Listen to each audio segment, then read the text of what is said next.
Assalamualaikum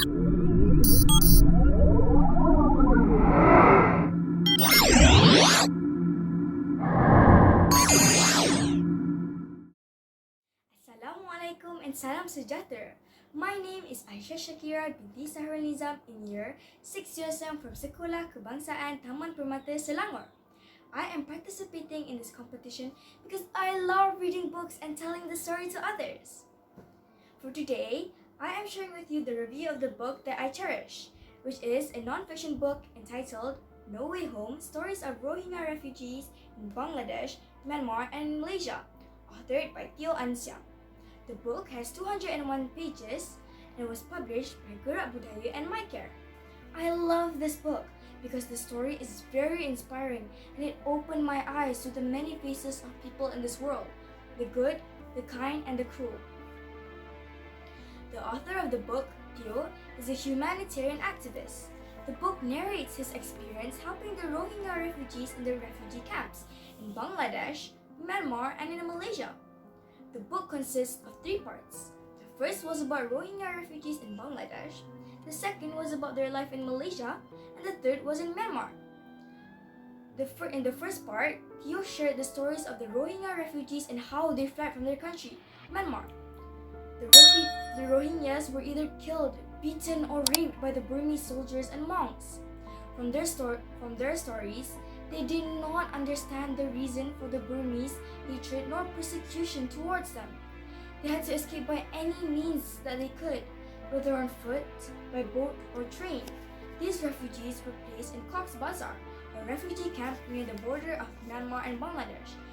Nurullah, one of the refugees in the camp, related his story about how the Burmese soldiers slaughtered his son and daughter-in-law while they were escaping to the camp. They also robbed Nurullah of his money and belongings.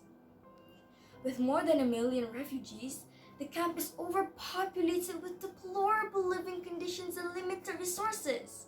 There, young children aged 12 and below were provided with limited education, while the women were taught how to sew.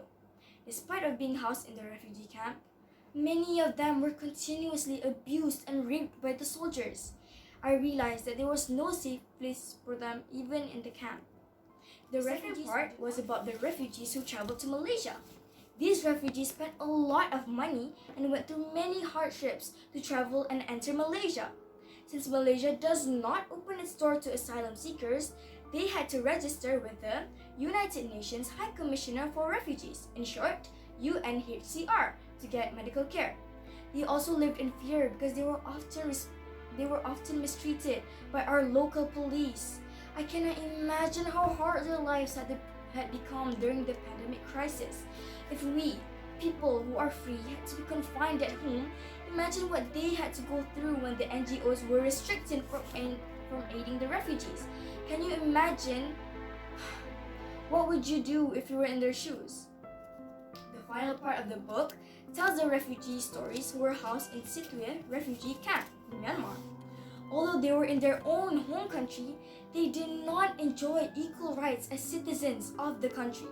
They were displaced in their own land and lived in constant fear because violence can erupt at any time in the camp. There are many lessons that we can learn from the book. One of the significant lessons is that it is very hard to believe how a group of people could be persecuted just because of their ethnic and religion. This should not have happened because it is against human nature and human rights to kill someone or be aggressive to them just because they are a different ethnic or religion. It does not make sense at all. The book also tells how the persecution was claimed to be in the name of the Buddhist religion. This contradicts the Buddhist principles and values that we know because the Buddhist philosophy clearly prohibits the killing of any living things, including animals. What more human beings? Why? Why have we behaved lower than animals? Another important lessons that I learned from the book is the authors and the NGOs' humanitarian acts of helping the refugees, whether in healthcare, education, or in providing shelter. I can see how selfless they were in their work.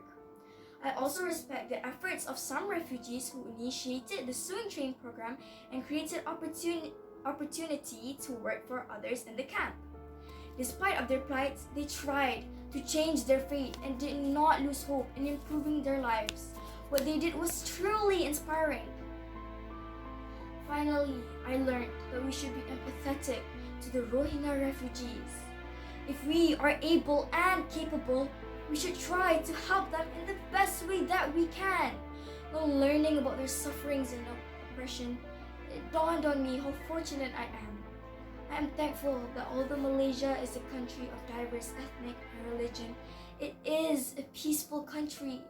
I realized that it is very important to learn to live together and respect each other's differences.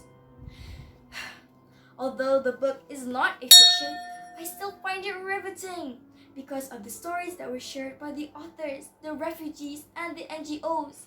I can hear their voices telling the stories, and I can feel their sufferings.